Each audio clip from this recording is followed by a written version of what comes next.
today I want to talk about someone you probably know really well. And you're most likely the only person who knows that person really well because you haven't introduced her to anyone. She's the version of you that only exists when you're alone.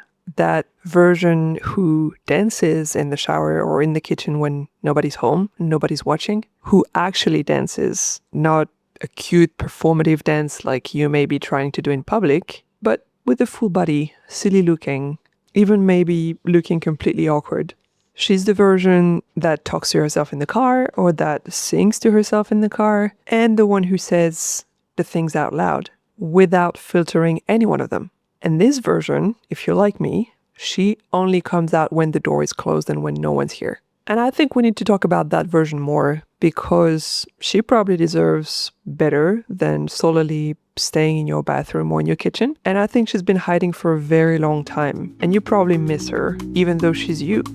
You're listening to The Bold Beginner, a space for multifaceted women where we explore how to feel at ease in your body when you're being seen. If something here speaks to you, consider subscribing or leaving a review or a comment. It genuinely supports the growth of this space.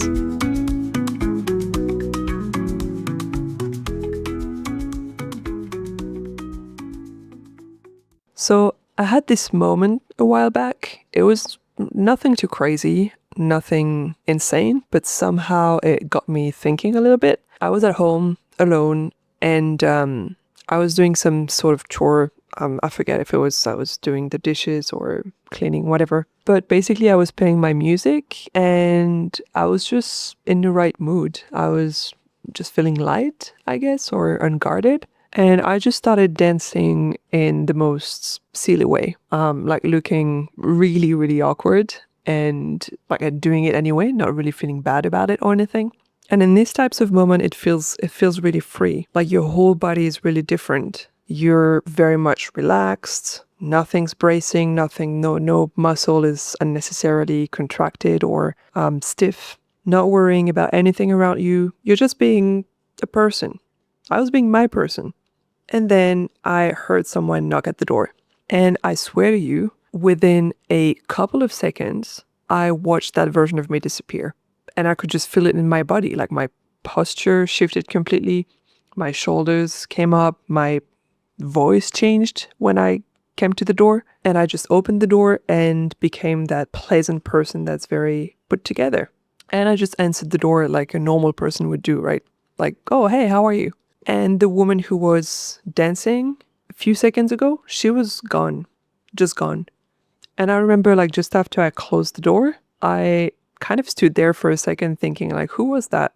Not talking about the person at the door, but the person I became when they knocked at the door. Where did she come from so fast? And more importantly, where did the other version go? Because she didn't just fade away, fade out slowly. She just vanished in a split second. It's like my body heard someone say, hey, someone's about to see you for who you are. And that just made me switch, in a split second. Obviously, we do that every time and on a daily because it's quite normal not to show everything to people. I guess that's part of it, is part of socializing. But I guess the thing that really got me here is the fact that I didn't choose to do that. I didn't, actively think or consciously think, okay, it's time to put on a normal looking body, or it's time to be looking put together or whatever. It just happened. My body did this for me. And it's been doing it for so long that switch kind of became automatic. And it's very sad when you think about it, that you have this whole self, very alive, very unfiltered self, and your body has somehow learned to shut her down the second another human being enters the picture. And that's something I notice on a daily, right? Everywhere you basically do that. It's like, for instance, when you're in your car, you're alone, you're having a full conversation with yourself or even singing out loud, off key, but you don't care. You don't have a care in the world. And you're being loud about it. And the second that you pull up to a red light next to someone, you just go quiet, right? You just stop singing like crazy. You're just feeling the person on the side in your peripheral vision. Just gets you to sit up a little straighter and to be a lot more self-conscious. It's almost like the fact of talking to yourself or singing in your car alone was some sort of crime, or that the person in the car next to you would be judging you. And I know it sounds like very small things that everyone's doing. Like, we're pretty much all the same like that, except some, more extroverted people that don't have a care in the world. And I really admire them for that. But I think those very small moments, they're actually very telling, because we're not talking about you hiding things that are truly shameful. You do hide them like they are shameful, but in fact, you're just being yourself in those moments. And somehow your body decides that it's way too risky to do it in front of a stranger at a traffic light. And it's really interesting when you start paying attention to this gap, the distance between who you are when you're alone and who you become the second someone's watching. And usually it's not a small gap. And back to what I was saying earlier, a lot of us usually assume that that's just normal, right? Everyone is always a little different when you're alone versus when you're surrounded by people. That's just part of socializing. That's true to a point. It's definitely true, like the little voice that you have with, I don't know, your pet, or sometimes you have sweet voices with your partner. These type of things, we pretty much all know that we all do it and we won't share with other people, and that's totally fine. But I'm more talking about the version of you that only exists alone, when it is the version of you that feels the most real, that makes you feel the most alive, the most like you, and somehow you suppress it. Somehow the version that you show to the world is more curated, and it's just being more careful, and it's something that you've built over the years. And usually it's not because you're fake, but like I talk about in many of my episodes, it's because at some point you learned and your body learned that who you actually are, that person that you don't show others, somehow you learned that it wasn't appropriate. Maybe it wasn't professional, it wasn't cool, it was too much, too loud, too soft, too something, or not enough something. And that's why over the year you started tucking her away. Not all at once, not in one go, but slowly but surely. You stopped doing whatever was considered inappropriate. Maybe it was laughing too loud. Maybe you stopped saying weird thoughts that people made you feel like they were weird. Maybe you stopped being silly in front of people because someone one day made a face and you never forgot it.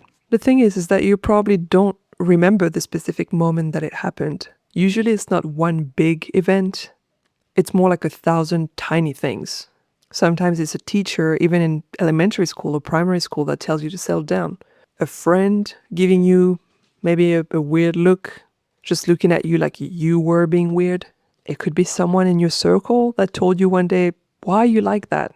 Not even in a mean way, just looking confused. And confused was enough, because their confusion told your little nervous system, this version of me creates confusion in other people, or awkwardness, or whatever that was. And that means that I'm not safe. So you adapted. You made that version of you that was easier to be around. That was whatever made it easier to be around. Maybe your version was quieter, smoother. Maybe it was more predictable. And you've been running that version for so long that you genuinely forgot the other one that was the original. Because yes, the version that comes out when nobody's watching is the first version. It's not the alternative version. She was here far before all the editing and curating and all of that. She was there before you learned to shrink, before you build that whole persona, that whole presentation of yourself that the world today gets to see. And that's what makes it pretty sad, because we tend to talk about that version of us like it's almost a guilty pleasure. It's just like the self that you are when you're at home, almost assuming that the person that we show to the world, our public self, is who we are. It's almost like when you're at home, being yourself is just indulgence. It's like a me time that doesn't really count. I don't mean at all that your public self is fake or is the enemy or is like a bad persona. But I think that in all of us, there's a version that has never, ever been seen by another human being. And unfortunately, it's being hidden. It's not privacy, because privacy is that I don't need to share everything with everyone kind of thing. That's healthy. That's you setting your boundaries. But hiding, when you hide your other version, it means something different. It means if anyone saw this part of me, they would leave. They would judge. They would think that I'm this or that I'm too much or that I'm not enough or whatever. And that comes from a place of fear, right? That's your body kind of telling you that you tried being yourself once and it didn't go well. So you're never trying that again. And what really breaks my heart is that this version of you, this version of us, I'm including myself in this, she's never allowed in the room because, like I said, at some point we decided that the room wasn't safe enough for her.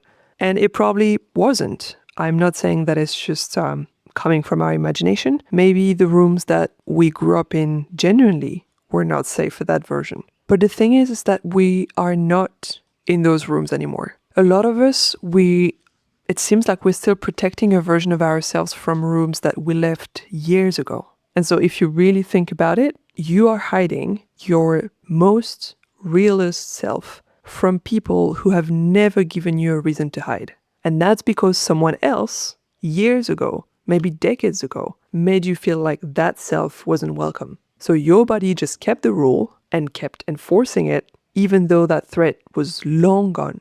And I really think that the cost of this is bigger than what we realize. Because if you hide your real self, of course you can still have relationships, you can still have friendships and love and community and everything, but somehow you put this little thin layer of glass between you and everyone else. Because they're connecting to someone who's not fully yourself. The version that you've approved as your public self. And it just gives you anxiety sometimes because, of course, you're going to be wondering from time to time, what if they knew the real me? Would they still be there? And if you never show your real self, I guess you never find out because you never let them see. And I guess it's some sort of loneliness because until you show your real self, you can never fully know. Or you would always have this little doubt, even though most likely these people love you as you are, you would always wonder whether they would love you the same if they knew the real you, right? And something we can do about that is really to slowly open up about small things that feel within our boundaries to people the closest to us. Because surely there's a couple of people around us that we truly feel safe around. Whether it's a partner, a friend, family, close family, whoever this is that you decided is safe enough to open up to. I think it's a great exercise to very slowly, one step at a time, put your guards down. Whether it is, with whatever it is that makes you your real self, whether it's the singing that you do, the silly singing that you can let slip out a couple of times, whether it's silly jokes that you make, whether it is the dancing, silly voices, anything.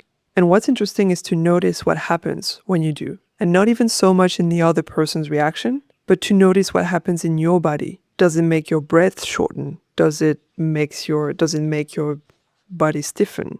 Does it impact your muscles? Anything. Because from experience, from lived experience, I know for a fact that the first few times it feels awful. Like it really feels like you just walked out of the house without your clothes on. And that's okay. Because you don't have to do it perfectly. And you don't have to do it big. Like I said, you can just let a couple of things just slip out. But it's important that you start by doing it once and see what happens and see if the world ends. And it won't. I can promise you that it won't. Because down the line, that's the thing that I keep coming back to, is that woman in the bathroom, in the kitchen, dancing awkwardly, she's not, and she definitely shouldn't be my quote-unquote alone time self. She's not the version that doesn't count. She's the version that costs me nothing to be, that doesn't require any energy out of me, who doesn't take any effort to be. And I do think that she deserves a bit more than an empty kitchen or an empty bathroom. And I think that your version does too.